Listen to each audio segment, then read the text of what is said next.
هفجین شاناز ابراهیم احمد با 100 میلیون دلار عرض لسر خود تاپو کریه.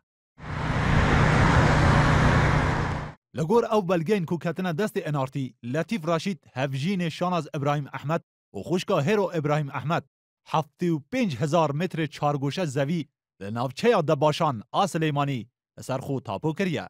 لگور وان بلگیان عبداللطیف محمد جمال راشید که بریانها پوستا وزیر چاپکانین آوه لحکومت عراق هبیه و هفجین شاناز ابراهیم احمد 75,000 متر چارگوشه انکو چارنچک عرده لسر خود تاپو کریه و لپارچه زوین 144 لسر 17 آملکندیا دباشانه.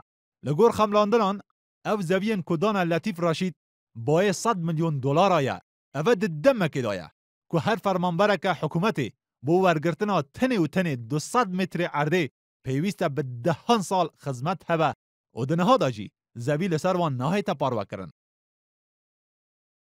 دنها دا لطیف راشید چه پوستک حکومی و حزبی چنینه و تنی هفجین شاناز ابراهیم احمده که نافبری خوشکا هیرو ابراهیم احمد اندام مکتب سیاسی یکتی و سرکرده چقلا پرانی مکتب سیاسی و حزبیه.